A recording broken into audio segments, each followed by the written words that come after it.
आज का हमारा टॉपिक राजस्थान हिस्ट्री के कुछ इंपॉर्टेंट क्वेश्चन लेके आए हैं। दोस्तों जितने भी सारे क्वेश्चन बनाए हैं सारे इंपॉर्टेंट हैं, एग्जाम में आपको देखने को मिलेंगे, तो क्लास को स्किप न करें और एंड तक देखें। दोस्तों सारे ही इंपॉर्टेंट क्वेश्चन है, चलते हैं हमारे क्वेश्चन की ओर। पहला क्वेश्चन है, राज्य में मांगलिक उत्सवों पर किया जाने वाला नृत्य कौन सा है। दोस्तों चार ऑप्शन देखिए, फाइंड आउट करें और आंसर दे। फर्स्ट घूमर, सेकंड तेरह ताली, थर्ड है ढोल, फोर्थ है भवाई। दोस्तों ऐसे ही क्वेश्चन आपको देखने को मिलेंगे, तो आंसर दे, अपनी तैयारी को परखे। जो आंसर आएगा हमारा वो आएगा घूमर नृत्य, जो कि जयपुर जिले में फेमस माना जाता है। विवाह शादी के अवसर पर घूमर नृत्य किया जाता है। घूमर नृत्य दोस्तों यह महिलाओं द्वारा जब किया जाने वाला नृत्य है, जो मांगलिक अवसर पर किया जाता है। तो आंसर आएगा हमारा घूमर। नेक्स्ट क्वेश्चन देखते हैं, लालू और हाथी किस हवेली के वास्तुकार थे। इंपॉर्टेंट क्वेश्चन है दोस्तों, देखो आप और आंसर दो। फर्स्ट पटुओं की हवेली, सेकंड महेंसर की हवेली, थर्ड है नतमल की हवेली, फोर्थ है सुराणा की हवेली। क्वेश्चन देखो, कंफ्यूजन क्वेश्चन है, ऐसे ही क्वेश्चन बनते हैं एग्जाम में, तो देखो आप आंसर दो। जो लालू और हाथी जो वास्तुकार थे दोस्तों, वो थे नतमल की हवेली। नतमल की हवेली के दोनों भाई थे, सगे भाई थे लालू और हाथी। नतमल की हवेली जिसका निर्माण जैसलमेर में किया गया था। पीले पत्थरों से निर्मित जो हवेली है, उनका जो निर्माण करता थे वो लालू और हाथी थे। नेक्स्ट क्वेश्चन देखते हैं, इंपॉर्टेंट क्वेश्चन है दोस्तों, कृष्णा व्यास छंगानी व अस्मिता काला का संबंध किस नृत्य से है। चारों ऑप्शन देखिए और आप कमेंट सेक्शन में आंसर दे। कमेंट सेक्शन में आंसर दोगे तभी आपकी तैयारी बेहतरीन होगी। फर्स्ट भवाई, सेकंड घूमर, थर्ड तेरह ताली, फोर्थ है ढोल। दोस्तों आंसर दे। वो जो कृष्णा व्यास छंगानी व अस्मिता काला, इनका संबंध जो माना गया है वो माना गया है भवाई नृत्य से। भवाई नृत्य की बात करें तो भवाई नृत्य मेवाड़ रियासत में प्रसिद्ध नृत्य माना जाता है। भवाई नृत्य के प्रसिद्ध कलाकार बागाजी जाट को माना जाता है, जो कि सिर पर घड़ी रखकर, 11 घड़ी रखकर या कुछ घड़ी रखकर नृत्य किया जाता है, प्रसिद्ध नृत्य माना जाता है। तो आंसर आएगा हमारा भवाई। नेक्स्ट क्वेश्चन देखते हैं, कालबेलियों का कौन सा नृत्य प्रेम कहानी पर आधारित माना जाता है। इंपॉर्टेंट क्वेश्चन है, ऐसे ही क्वेश्चंस आपको देखने को मिलेंगे। यहाँ अंडरलाइन करें, प्रेम कहानी पर नृत्य जो होता है कालबेलियों का, वो कौन सा है।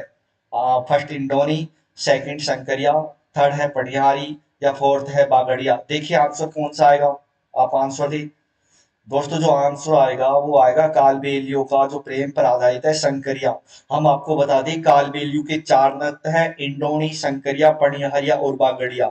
जो प्रेम कहानी पर आधारित माना जाता है दोस्तों, वो शंकरिया माना जाता है। जबकि भीख मांगते समय कालबेलिया स्त्रियां जो नृत्य करती हैं वो करती हैं बागड़िया नृत्य। बागड़िया नृत्य, तो आंसर आएगा हमारा शंकरिया। नेक्स्ट क्वेश्चन देखते हैं, खिज्र खान ने चित्तौड़ का शासक किसे नियुक्त किया था। इंपॉर्टेंट क्वेश्चन है, देखिए। खिज्र खान, दोस्तों जब अलाउद्दीन खिलजी का युद्ध हुआ था चित्तौड़ में 1303 में, तो वहां पे उन्होंने रतन सिंह को हरा दिया था। तो रतन सिंह को हराने के बाद उन्होंने अपना जो रियासत थी चित्तौड़ वो खिज्र खां को सौंप दी थी। लेकिन खिज्र खां को वापिस जाना पड़ा था, तो उन्होंने भी किसी को चित्तौड़ का अधिकारी नियुक्त करके गए थे, तो वो कौन सा था। यहाँ पे आंसर देखिए, first Maldev, second Ratan Singh, third Amar Singh, fourth जैतर Singh. दोस्तों जो आंसर आएगा वो हमारा आएगा मालदेव। मालदेव जो कि सोनगरा था, सोनगरा वंश में था, तो उनको ये खिज्र खां ने चित्तौड़ का अधिकारी नियुक्त कर दिया था। नेक्स्ट क्वेश्चन देखते हैं, मोडियारी ख्यात में किस वंश का वर्णन है। First Rathore, second Guhilo, third चौहानो, फोर्थ सिसोदिया। दोस्तों मुंडियारी ख्यात, मुंडियारी ख्यात जो है, जो कि जोधपुर के संबंधित है, और जोधपुर में आपको पता है कौन सा वंश चलता है, राठौड़। तो आंसर आएगा हमारा राठौड़। राठौड़ो वंश से संबंधित मुंडियारी ख्यात में इस वंश का वर्णन किया गया है। नेक्स्ट क्वेश्चन देखते हैं, जोधपुर लीजियन के सैनिकों की मुलाकात कुशाल सिंह से कहाँ हुई। इंपॉर्टेंट क्वेश्चन है, पिछली बार आ चुका है एग्जाम में। First Agra, second Jamshedpur, third है दोस्तों खैरवा, फोर्थ है कोटा। चार ऑप्शन देखिए और आंसर दे। जोधपुर लीजियन की बात करें तो कुशाल सिंह की मुलाकात हुई थी जोधपुर लीजियन से, वो हुई थी खैरवा में। खैरवा में, तो आंसर आएगा हमारा खैरवा। खैरवा जो कि पाली जिले में स्थित है। पाली जिले में जहाँ पे जोधपुर लीजियन कुशाल सिंह से मिली थी, और कुशाल सिंह उनको आहुआ लेके गए थे। जिनके सहयोग से ही उन्होंने आहुआ में पिथौरा का युद्ध जीता था। आंसर आएगा हमारा खैरवा। नेक्स्ट क्वेश्चन देखते हैं। पुकार नामक पत्रिका किस आंदोलन की खबरें छपी थी? यानी कि पुकार नामक पत्रिका में कौन सा आंदोलन था जिनकी खबरें छपी थी? फर्स्ट बिजोलिया, सेकंड बेंगू, थर्ड है दोस्तों नीमूचाना, फोर्थ है मारवाड़ा। तो आंसर बताओ क्या आएगा कमेंट सेक्शन में। तो आंसर आपकी तैयारी भी परखें कितनी तैयारी है आपकी। जो पुकार नामक पत्रिका थी दोस्तों उसकी खबरें छपी थी 1925।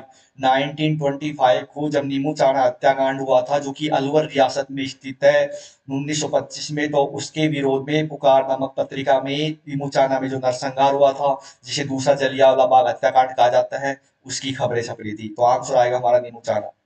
नेक्स्ट क्वेश्चन देखते हैं। नथमल की हवेली, नथमल की हवेली, नथमल की हवेली कहाँ स्थित है? First Bikaner, second Jaisalmer, third Sirohi, fourth है उदयपुर। आंसर दे।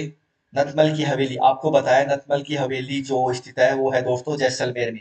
जैसलमेर में लालू और हाथी नामक दो सगे भाई थे, उन्होंने इसका निर्माण किया था। यह हवेली पीले पत्थरों से निर्मित है। तो आंसर आया हमारा जैसलमेर। नेक्स्ट क्वेश्चन देखते हैं। 12 खंभों की छतरी कहाँ पर है? First Jaipur, second Rajsamand, third है कोटा, फोर्थ है अलवर। चारों ऑप्शन देखिए इंपॉर्टेंट क्वेश्चन है, ऐसे ही क्वेश्चंस आपको देखने को मिलते हैं। तो आंसर दे आपको पता होना चाहिए। 12 खंभों की छतरी, 12 खंभों की छतरी कुंभलगढ़ में स्थित है। कुंभलगढ़ में पृथ्वीराज जो थे, पृथ्वीराज सिसोदिया, उनकी छतरी स्थित है। तो आंसर आएगा तो कुंभलगढ़ किला कहाँ पे स्थित है? राजसमंद में। तो आंसर आएगा हमारा राजसमंद जो कि कुंभलगढ़ किले में 12 खंभों की छतरी स्थित है, पृथ्वीराज सिसोदिया की स्थित है। नेक्स्ट क्वेश्चन देखते हैं। अजमेर में स्थित रंगनाथ मंदिर किस प्रकार का मंदिर है? फर्स्ट शिव मंदिर, सेकंड विष्णु मंदिर, थर्ड गणेश मंदिर, फोर्थ है जैन मंदिर। चार ऑप्शन चूज करें और आंसर दे रंगनाथ मंदिर किस प्रकार का मंदिर है। दोस्तों जो अजमेर में रंगनाथ मंदिर स्थित है वो है विष्णु मंदिर। यह जो मंदिर है विष्णु कला, विष्णु को एक समर्पित मंदिर है। तो आंसर है हमारा विष्णु मंदिर। नेक्स्ट क्वेश्चन देखते हैं। किस लोक देवता ने अपनी पत्नी से योग साधना ली थी? इंपॉर्टेंट क्वेश्चन है। ऐसा ही क्वेश्चंस आता है एग्जाम में जहाँ पे लगभग 90% कंफ्यूज हो जाते हैं, आंसर नहीं दे पाते हैं। तो आप देखो आंसर देखो और आंसर दो। दोस्तों जो जो लोक देवता थे वो थे, आप आंसर दो पहले, मल्लीनाथ जी, बाबू जी या लक्ष्मण जी। दोस्तों आंसर आएगा हमारा मल्लीनाथ जी। मल्लीनाथ जी, जो मल्लीनाथ जी थे उनकी पत्नी का नाम रूपादे था। रूपादे से उन्होंने योग साधना ली थी, यानी कि रूपादे ने उन्होंने योग साधना की प्रेरित किया था, तब जाकर मल्लीनाथ जी ने योग साधना ली थी। तो उनकी पत्नी का नाम रूपादे था। और गुरु की बात करें दोस्तों, वो मल्लीनाथ जी के जो गुरु थे वो मक्सी भाटी थे जो कि बाड़मेर की तिलवाड़ा में स्थित थे। तो आंसर आएगा हमारा मल्लीनाथ जी। नेक्स्ट क्वेश्चन देखते हैं। हिजरी सन का पहला महीना कौन सा है? फर्स्ट सावन, सेकंड रमजान, थर्ड है ईद उल फितर, फोर्थ है मुहर्रम। दोस्तों आंसर दे। हिजरी सन की बात हो रही है, देखो आप हिजरी सन का पहला महीना कौन सा है? दोस्तों जो आंसर आएगा हमारा मुहर्रम। मुहर्रम उनका पहला महीना माना जाता है हिजरी सन का। तो नेक्स्ट क्वेश्चन देखते हैं। 1834 में कन्यावध पर प्रतिबंध किस रियासत ने लगाया था? फर्स्ट बूंदी, यहाँ देखिए 1834 की बात ये हो रही है तो देखिए आप, best Bundi, second Kota, third है दोस्तों जयपुर, फोर्थ है सिरोही। तो आंसर दे कौन सा आएगा दोस्तों। जो 1834 में जो रियासत में जो दो दोस्तों जो रोक लगाई थी वो लगाई थी बूंदी रियासत ने। बूंदी रियासत ने 1834 में कन्यावध पर रोक लगाई थी, जबकि कोटा रियासत की बात करें तो कोटा रियासत ने 1833 में लगाई थी। और मेवाड़ रियासत भी थी जिन्होंने 1834 में लगाई थी, लेकिन उन्होंने मीणाओं पर कन्यावध का प्रतिबंध लगाया था 1834 में। तो आंसर हमारा आएगा बूंदी। नेक्स्ट क्वेश्चन देखते हैं। ओल्लू गीत कब गाया जाता है? ओल्लू गीत की बात हो रही है दोस्तों, देखें फर्स्ट जन्म पर, सेकंड है विदाई के समय, थर्ड है जन्म मृत्यु पर, फोर्थ है सवामणि पर। बताएं दोस्तों। ओल्लू गीत गाए जाते हैं बेटी की विदाई पर, यानी कि जब बेटी की विदाई होती है तब ओल्लू गीत गाया जाता है। नेक्स्ट क्वेश्चन देखते हैं। कमरकोट किस दुर्ग की विशेषता है? इंपॉर्टेंट क्वेश्चन है, आ चुका है एग्जाम में, फिर से रिपीट होगा हो सकता है। तो आंसर दी। फर्स्ट जालोर दुर्ग, सेकंड अजमेर दुर्ग, थर्ड जैसलमेर दुर्ग, फोर्थ सिवाना दुर्ग। दोस्तों यहाँ आंसर आएगा जैसलमेर दुर्ग। जैसलमेर दुर्ग को ही कमरकोट दुर्ग के नाम से जाना जाता है। इंपॉर्टेंट क्वेश्चन है, रट ले ये क्वेश्चन, ये आ सकता है। तो नेक्स्ट क्वेश्चन देखते हैं। अमर सार की रचना किसके द्वारा की गई? First Jivadhar, second Sadashiv Bhatt, third Keshavdas, fourth है कुंभा। दोस्तों अमरसार की बात करें, अमरसार की रचना की गई थी, जो रचना थी वो जीवाधर के द्वारा रचित थी, जो कि 19वीं शताब्दी में जीवाधर नामक जो कवि थे उन्होंने अमरसार की रचना की थी। तो आंसर आएगा अमरसार। नेक्स्ट क्वेश्चन देखते हैं। चार बाग शैली किसने प्रारंभ की थी? फर्स्ट मौर्यों, सेकंड राजपूतों, थर्ड मुगलों और फोर्थ यवनों। इनमें से कौन सा आंसर आएगा आप देखो।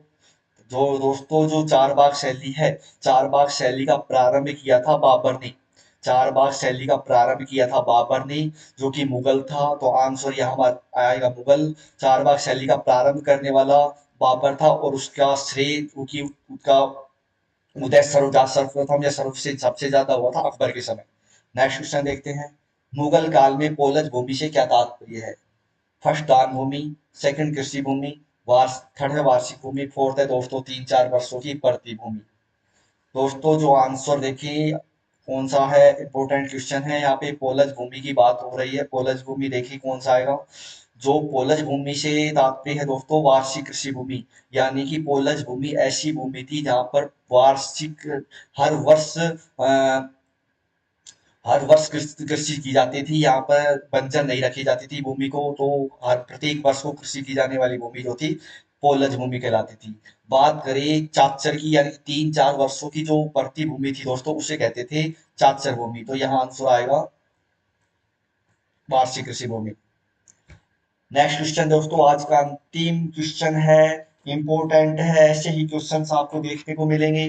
दो राजस्थान की पहली मांड गायिका जिसे पद्मश्री दिया गया वह कौन थी? फर्स्ट अल्लाह जिलाबाई, सेकंड मांगी बाई, थर्ड है गौरी बाई, फोर्थ है बन्नो बेगम। दोस्तों आंसर दी। ऐसे ही क्वेश्चंस मिलेंगे आपको एग्जाम में। इंपॉर्टेंट क्वेश्चन है दोस्तों। जो राजस्थान की पहली मांड गायिका जी थी वो अल्लाह जिलाबाई थी। अल्लाह जिलाबाई को सर्वप्रथम पद्मश्री दिया गया था। पद्मश्री दिया गया था, उन्होंने आलम पधारो महारे देश नामक गीत गाया था, जिनके से में उनको पद्मश्री दिया गया था। पद्मश्री उनको 1982 को दिया गया था। 1982 को अल्लाह जिलाबाई को, जो कि बीकानेर रियासत से संबंधित थी, उनको पद्मश्री दिया गया था। उन्होंने पधारो मारो देश नामक मांड गायिका थी, मांड गाया था, गीत गाया था। तो इम्पोर्टेंट क्वेश्चन है दोस्तों। ऐसे ही क्वेश्चंस एग्जाम में बनते हैं, रीड शीट में बनते हैं। तो आप क्लास को स्किप न करें, एंड तक देखिए। जितने भी इम्पोर्टेंट क्वेश्चंस हैं हम आपके लिए लेके आ रहे हैं। बस आपका फर्ज ये है कि क्लास को स्किप न करें, हमारे चैनल को सब्सक्राइब कर दें और अमोक सीरीज को ज्वाइन करें।